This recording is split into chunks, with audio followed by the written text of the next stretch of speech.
Today, we're going to dive into a war you've probably never heard of. This isn't a story about grand armies and glorious empires.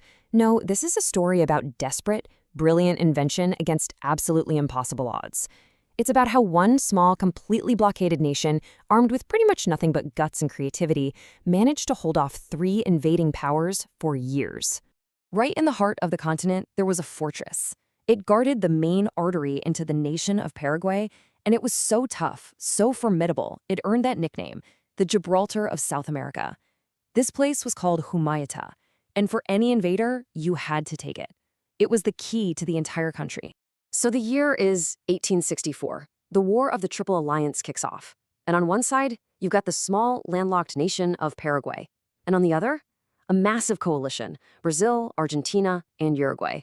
The invaders were so confident, they thought they could just steamroll this tiny country in a few months, maybe even wipe it off the map completely. And yeah, this slide really just says it all. The mismatch was staggering. The Triple Alliance had all the modern toys of war. We're talking tens of thousands of professional soldiers, powerful ironclad warships that Paraguayan cannons just bounced off of, and advanced rifles. And Paraguay? Well, they were totally cut off from the rest of the world, fighting with old gear and a much smaller force. It wasn't even David versus Goliath. It was more like trying to fight the future with weapons from the past. That overconfidence was a huge deal. The Allied commanders figured it'd be a quick, clean campaign. Sail up the river, smash the fortress, take the capital, and be home for dinner. They budgeted 3 months for the whole thing. As we're about to see, that was a catastrophic miscalculation. The Allies very quickly learned that their shiny, modern military machine didn't mean a whole lot in the brutal, one-of-a-kind terrain of southern Paraguay. Turns out, their biggest enemy wasn't the Paraguayan army, it was the land itself. And this right here is why. The land around Humayta was a maze of these esteros. Think of them as these impenetrable swamps that acted like a natural moat. An army can't just march through that. Cavalry is completely useless. All of a sudden, that huge Allied advantage in numbers and tech, it was basically neutralized. This all comes to a head at the Battle of Curupayati. The Allies bombard the Paraguayan lines with their warships, figure they've knocked out all the cannons, and then send thousands of soldiers charging across that swampy ground. What happened next was a massacre. They were met with a storm of artillery fire. Just look at those numbers, 4,000 Allied casualties to 92 Paraguayans. It was an absolute disaster that proved one thing very clearly. A direct assault was suicide. After the shock of Curupayati, the whole war just grinds to a halt. The Allies, now led by the brilliant but very cautious Brazilian Marquis of Caxias, had to face a painful truth. They couldn't break the fortress with brute force. They were going to have to starve it out. So instead of another head-on charge, Caxias comes up with a new plan. It's a massive flanking maneuver.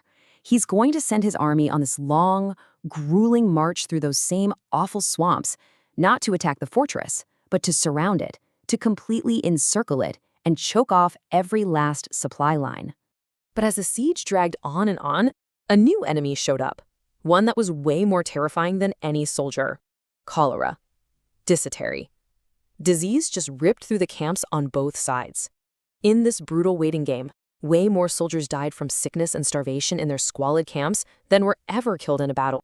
And right here, this is where the story takes a really incredible turn. Completely cut off, with no access to modern weapons or supplies, the besieged Paraguayans started to innovate. And what they came up with, out of just sheer desperation, is truly mind-blowing. Their greatest achievement was this: the Chaco Road. To get around the Allied encirclement, they did something everyone thought was impossible.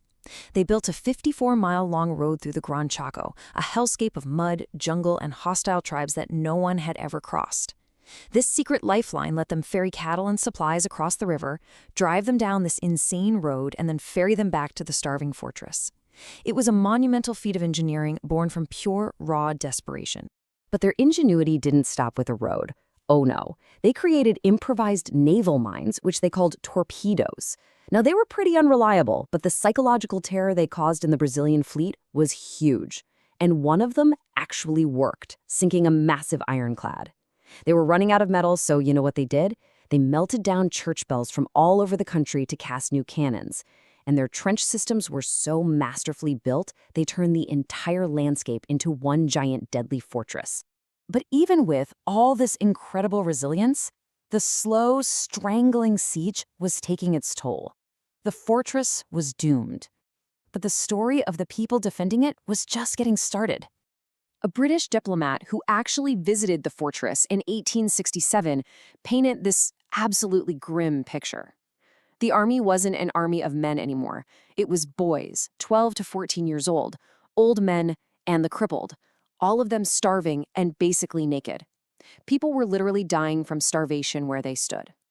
And yet, that same diplomat reported this: that these starving boys and old men fought with an unbelievable ferocity.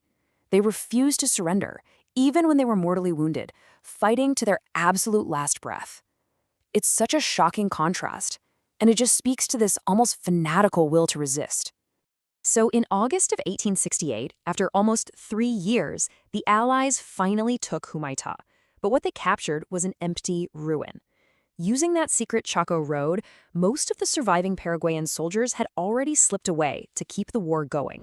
But escaping Humaitá just prolonged the agony. The war dragged on for 2 more horrifying years, and the final cost for Paraguay, it was apocalyptic. An estimated 71% of its entire population was lost. It's one of the most devastating losses any nation has ever suffered in modern history. The country was just gone. The story of Humaitá is just one of unimaginable suffering and loss. But at the same time, it's this incredible testament to human ingenuity and endurance pushed to their absolute limits. And it kind of leaves us with this difficult question, right?